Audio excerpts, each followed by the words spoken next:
This entire process takes me about 25 minutes, so I've sped it up a lot to break it down to about 23 seconds. I use probably well over 30 products during this demo.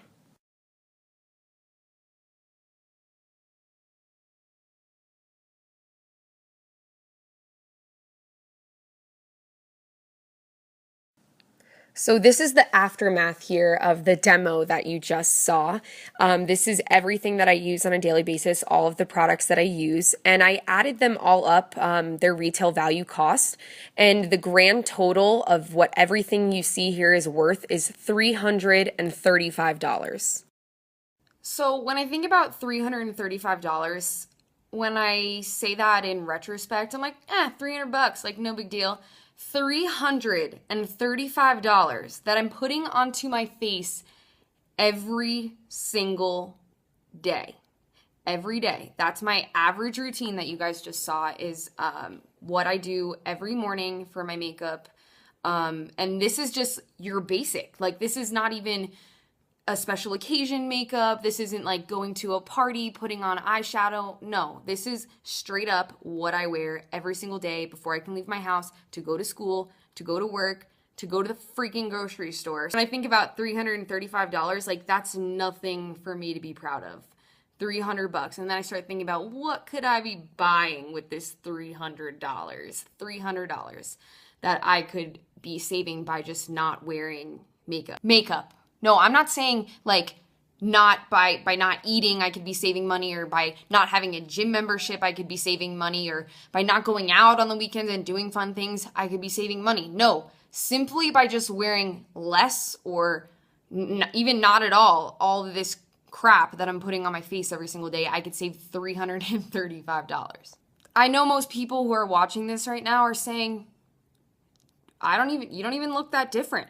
I don't see a difference in your face. It looks exactly the same as when you started putting it on. And they're probably right.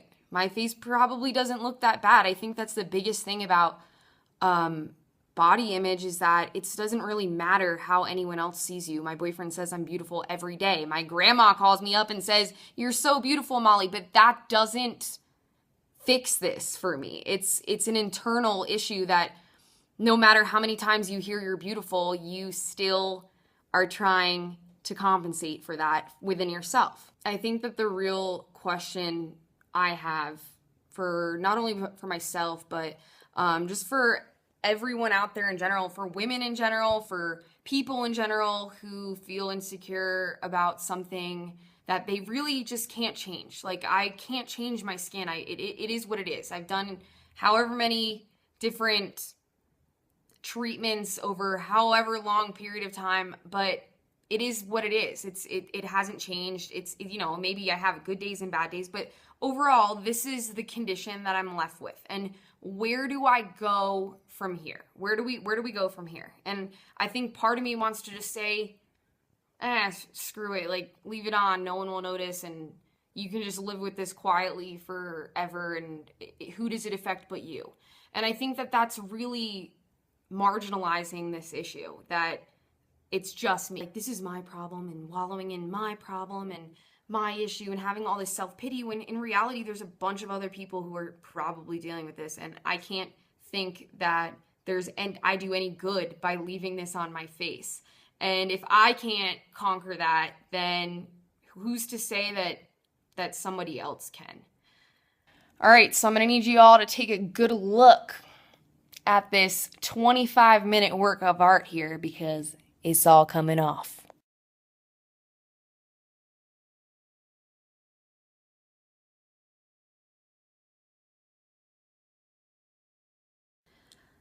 All right, so here we are.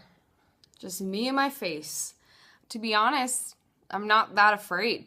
So, since I want to talk a lot about being myself, basically, and taking off this mask that I've been wearing, I really wanted to relate this a little bit to society in general and what society is experiencing right now with this complete obsession with the selfie and with facial beauty, and how it really doesn't matter what kind of person you are. I mean, in terms of societally, it doesn't really matter what kind of person you are if you are pretty on the outside or have a really pretty face. Like, facial beauty has been put on this pedestal like never before. I think that makeup has a lot to do with that.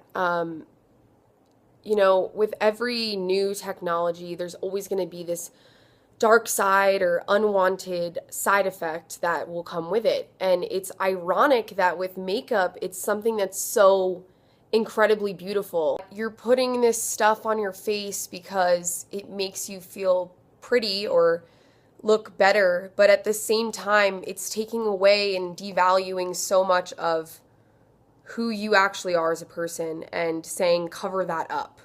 So, just hate to break it to you guys, but Kim Kardashian's face doesn't look like that.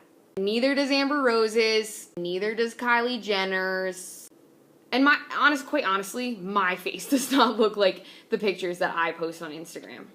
And I think that we need to be honest with ourselves because it's not normal. Like, when I think about it, it's really not. I think about how many takes it takes to get a picture that I like. I could scroll through my camera feed, whatever, for like, I don't know, probably a couple hundred pictures until I find one that I like. I will literally be sweating by the time that I get a picture I like. Sweating. Like, when did taking pictures of yourself become the new workout craze? So I just want to take a quick minute here to run through some pictures that I found on the internet of celebrities that I just think are really outrageous and don't really represent what beautiful is. And you know what? Who knows? Like, maybe this is really their face, but I am not a believer until I wake up in the morning and Kim Kardashian is standing in my living room in a robe and no makeup on and has her hair tied back in a regular ponytail that didn't take 3 hours to put up, then I will be a believer. But until then, I really don't believe that any of this stuff is real. Here are some of the photos in question. And before we get started here, I just want to make it very clear, I am not a Kim Kardashian hater. I'm not a hater. I think it's just she's an easy person to choose for this type of assignment just because she is so present and almost everywhere in social media. Here she is in her new passport photo.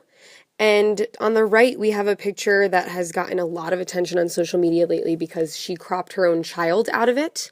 Here we have Kim with her makeup team, who seem to be applying some contouring technique to her face to make her cheekbones appear higher, her face brighter and less red. Let's not forget that these people travel everywhere with her, so she always has a makeup artist on hand whenever she needs one, just even to go to the grocery store. Oh, and in case you were wondering, she has a book of all of the selfies that she's taken that will be out this May. But hey, at the end of the day, Kim is a businesswoman. You can't knock the girl for that. She is constantly promoting different products on her Instagram, and she features a lot of products in her selfies. And most of these products are usually beauty or skincare. And these ones, it's lashes and a hair growing serum. Basically, what she's saying with these advertisements is, here, if you use this, you'll look more like me. You'll get closer to that goal of this perfect face. But this is what that perfect face takes. Hours upon hours of contouring makeup, and on the left you'll even see a really extreme beauty regimen that's called a blood facial, in which you inject your own blood back into your face, and it's meant to remove wrinkles and make you appear younger. And she does all that just to look like this every day. Now, I don't know about you guys, but I think Kim with no makeup looks pretty dang beautiful. But the fact of the matter is that we live in a world where you are what you put out there. And all this starts to make me question, if we are what we put out there, then who am I really portraying myself out to be? Do I want to be that person?